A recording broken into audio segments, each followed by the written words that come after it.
People really have to stop blaming their paranormal encounters on lack of sleep. Because let's be honest, nobody is dreaming about a full body apparition in their home at 3 a.m. Like, your imagination is just not that creative, babe. Welcome back to the Mystic Files podcast, where we dive into the creepy, the conspiracy, and the downright strange. And this paranormal activity definitely gets strange. Today, I'm going to go ahead and break down what paranormal activity actually is. Not the Hollywood version, but the real spiritual phenomenon that so many people experience but brush it off as imagination, stress, or even mental illness. Now, yes, stress can make you tired, and sleep deprivation will make you cranky. But hearing footsteps in an empty hallway, doors opening by themselves, your dog barking at thin air, seeing shadows walk across the room, that's not a oops, maybe I forgot to eat breakfast. That's called paranormal activity. And today I'm going to explain the phases of it, how it starts, how it escalates, and even those moments when even the skeptics can't deny something's going on here. So let's get into it. Phase 1, the introduction. With phase 1 being the surface level, this would be the phase that a lot of people try to explain it away. Think of hearing little taps and random creaks, small cold spots, maybe even objects disappearing and then reappearing in the weirdest places. For example, you may walk into your room and instantly feel like you walked into a refrigerator, but it's only in one corner of your room. Or you hear a soft knock in the hallway, but you know for a fact that nobody's home. Your brain will try to tell you that the house is settled, when that's really spirit saying, hey girl. This phase is usually a gentle hello, nothing harmful, just the spirit making itself known. Phase 2, the disturbances. This is where things actually start moving. Lights start flickering and technology starts to glitch. Doors opening and closing frequently, and objects shifting.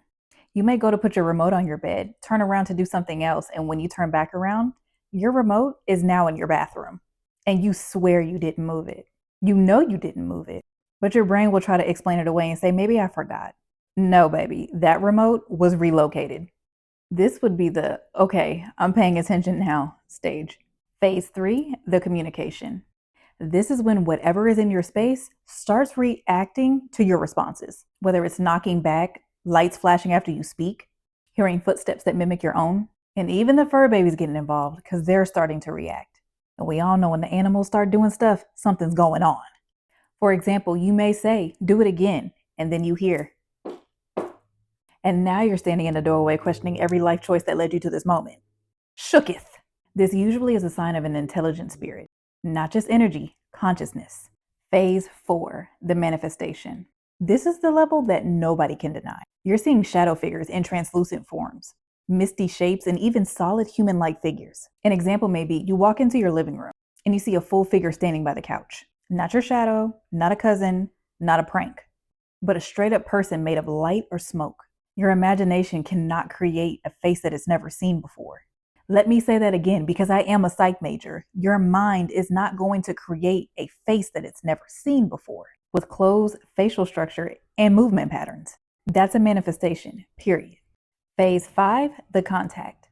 Now, this phase is a bit rare, but it doesn't mean it doesn't happen. Think of touches, bed shaking, or even physically feeling a presence extremely close to you, or even being grabbed, pushed, or thrown. Because yes, sometimes they do get aggressive. Imagine you're sleeping and it's the middle of the night and you feel someone come and sit on the bed beside you. You wake up because you feel the mattress dip. But when you roll over, you realize that no one is there and the indentation still is. Yeah, at that point, it's not stress. This is a spirit exerting physical energy into the material world. Now, phase 6, the following. Because not every haunting stays in a home. Sometimes it stays with you. I mean, the name of the phase is self-explanatory, but you get the feeling of being followed, like you're being watched everywhere that you go, hearing the same noises or even the same voices, but in multiple places, like your job, a friend's house, hell, maybe even at the grocery store. You're having constant nightmares, maybe even changes in your personality. And if this thing really has a hold on you, then it is literally wearing on your physical health and maybe even your physical appearance. We've all been able to look at someone's face and say, damn, I can tell they're going through something. That would be this phase. So again, the activity would be happening at your job, your car, maybe even a friend's house. Now you know that it's clear. It's not the building, it's you. This usually means that the spirit has some type of emotional connection to you, or you unintentionally opened a door that you weren't prepared to close. But you can call your homegirl Luna for that, I got you. But I digress. And then there is phase 7, the escalation. And this would be the phase where things can and do get dangerous. During this phase, you may even notice that certain emotions that you bring out amping up the activity, such as arguments. Maybe you're experiencing insomnia and emotional heaviness, nightmares or strong feelings of fear and dread, negative thoughts that don't belong to you, maybe even things falling or breaking. Wherever this energy is lingering, it's going to be a consistent thing that happens every time that you're around it, or even that person. You walk into the house and instantly feel sick, depressed, or even angry. And I'm talking every single time. That is not normal energy. That's something trying to weigh on you emotionally and spiritually. And this would be the point where you need to get help. Cleansing, protection, root work, a house blessing, a priest, a medium, shaman, whoever aligns with your spiritual path. So the next time that somebody tries to tell you, oh, you're just tired, or you're imagining things, ask them this. Did my imagination open up the cabinets at 3 a.m.? Did my imagination walk across the room? And did my imagination pull my hair? And what is it with these ghosts liking to pull hair? They be some fucking bullies. Yeah, exactly. Paranormal activity is real, and there's always going to be signs of it around you. You just have to use your discernment and awareness to pay attention. If you've had any of these kind of encounters, leave it in the comments.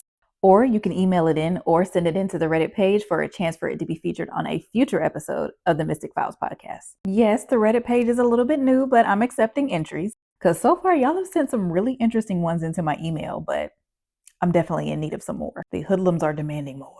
And if you're ever in need of any kind of protection tools, house cleansing supplies, or personal readings to figure out what the hell is going on in your life or home, you already know where to go. The Mystic Muse on Etsy or Shopify. But my hoodlums, stay safe and stay aware because paranormal activity doesn't wait for an invitation. Be sure to drink your water, mind your business, and stay prayed up and protected. And as always, Luna loves you. I'll be back with another episode for you guys if the spirits allow it. Ta-ta for now.